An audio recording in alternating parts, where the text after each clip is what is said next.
that root 5 is irrational number.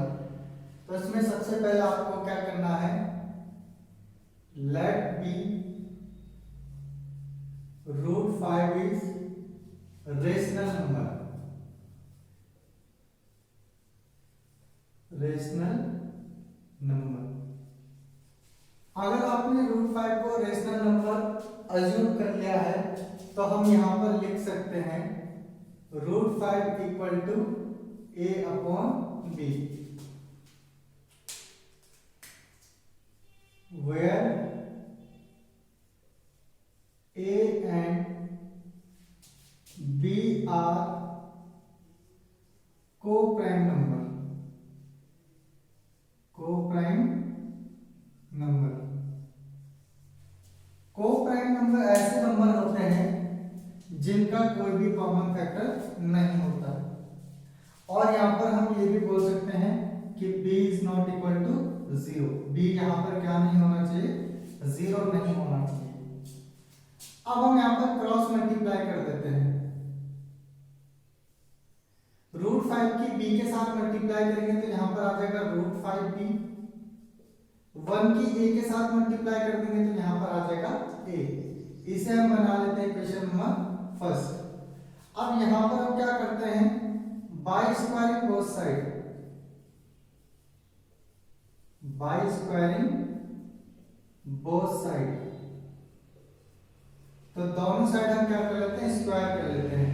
तो यहां पर हो जाएगा रूट 5b का होल स्क्वायर और यहां पर आ जाएगा a स्क्वायर। अब यहाँ पर रूट 5 का जो स्क्वायर होता है वो 5 होगा, b का स्क्वायर जो है यहाँ पर b स्क्वायर आ जाएगा, और a स्क्वायर की जगह यहाँ पर a स्क्वायर ही रहेगा। अब जो मल्टीप्लाई वाला 5 है ये कहाँ चला जाएगा, डिवाइड में चल जाएगा। तो यहाँ पर आ जाएगा b square equal to a square by 5। अब यहाँ पर हमें क्या दिख रहा है कि a स्क्वायर जो है वो 5 से क्या हो रहा है, डिविजिबल हो रहा है। तो हम यहाँ पे लिख सकते हैं a square is divisible by 5, so a is also divisible by 5। किसी भी नंबर का स्क्वायर अगर 5 से डिविजिबल हो रहा है तो वो नंबर भी 5 से डिविजिबल हो जाती है, ये आपके पास एक थ्योरम है। अब क्योंकि a स्क्वायर जो है वो 5 से डिविजिबल है तो मैं यहां से अज्यूम कर सकता हूं लेट a इक्वल टू यहां पर 5c लिख सकता हूं। अब जो a की वैल्यू हमने 5c रखी है इसको इक्वेशन फर्स्ट में रख दो। Put value of a in equation first. तो रूट 5b की जगह रूट 5b ही रहेगा, यहां पर a की जगह पे फिर क्या आ जाएगा, 5c आ जाएगा। अब यहां पर भी फिर से क्या कर दो, बाय स्क्वायरिंग बोथ साइड,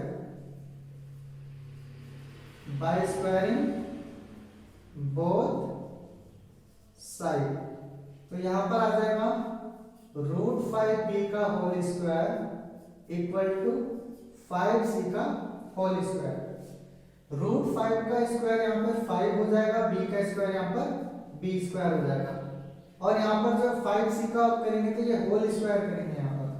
तो 5 का स्क्वायर जो है वो 25 होगा, c का स्क्वायर जो है वो c स्क्वायर हो जाएगा। अब इस 25 जो मल्टीप्लाई वाला 25 है वो इसके डिवाइड में आ जाएगा, तो हम यहाँ पर लिख सकते हैं कि c square equal to 5b square divided by 25। 5 से 25 5 टाइम डिवाइड हो जाएगा, तो यहाँ पर आ जाएगा b स्क्वायर डिवाइडेड बाई 5। अब यहाँ पर क्या है, b स्क्वायर जो है वो 5 से डिविजिबल है, तो यहाँ पर हम लिख सकते हैं b square is divisible by 5, so b is also divisible by 5।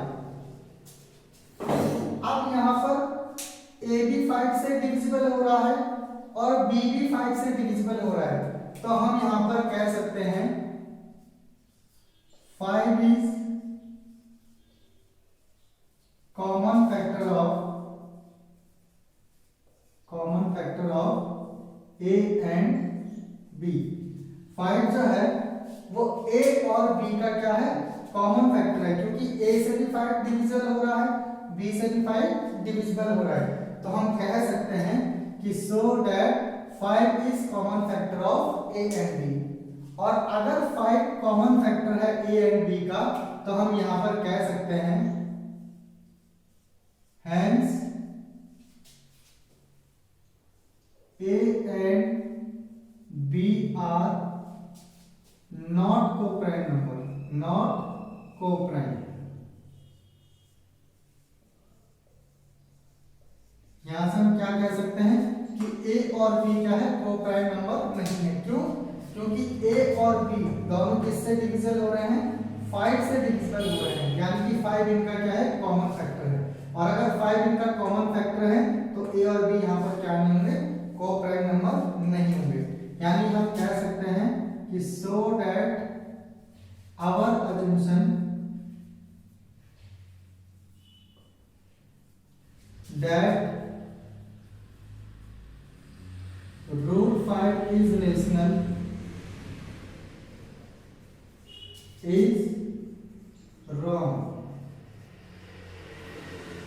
so that root 5 is irrational number,